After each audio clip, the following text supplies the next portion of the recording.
ഞാൻ എപ്പോ സാരി ഉടുത്താലും എനിക്ക് കുറെ കോംപ്ലിമെന്റ്സ് കിട്ടാറുണ്ട്. എനിക്കറിയാം കുറെ ആൾക്കാർക്ക് സാരി ഉടുക്കാൻ ഇഷ്ടമാണ്, സാരി ഉടുത്ത് കഴിയുമ്പോൾ ഭയങ്കര അൺകംഫർട്ടബിൾ ആയിരിക്കും, അല്ലെങ്കിൽ അവർക്ക് ഭംഗി ഉണ്ടാവില്ല എന്ന് തോന്നാറുണ്ട്. അപ്പോ ഞാൻ അതിന്റെയും ഒരു ട്യൂട്ടോറിയൽ തരാം, how to look good in a sari.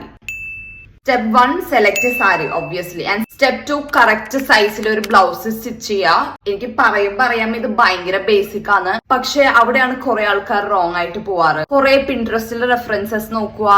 എനിക്ക് എപ്പോഴും ഭയങ്കര ഒരു ടൈനി ബ്ലൗസ് ആയിട്ട് സ്റ്റിച്ച് ചെയ്യാനാണ് ഇഷ്ടം. എനിക്ക് ഭയങ്കര ലോങ് ബ്ലൗസസ് എനിക്ക് പേഴ്സണലി ഇഷ്ടമല്ല, ആൻഡ് എനിക്ക് അത്ര സ്യൂട്ടബിൾ ആയിട്ട് എനിക്ക് തോന്നാറില്ല. ആൻഡ് സ്റ്റെപ്പ് 3 കറക്റ്റ് ഫിറ്റഡ് ആയിട്ടുള്ള ഒരു അണ്ടർ സ്കേർട്ടും കൂടെ വേണം.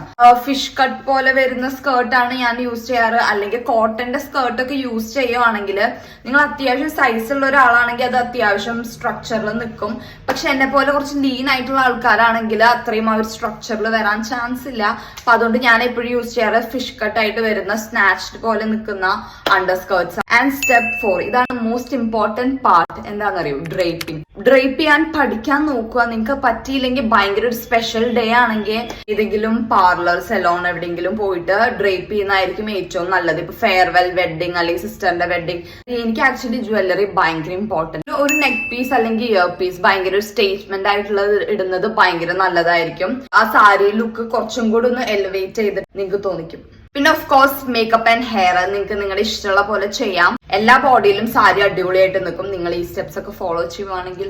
യെസ്, അപ്പൊ ഇത്രേ ഉള്ളൂ എന്റെ സാരി ട്യൂട്ടോറിയൽ. Okay, by.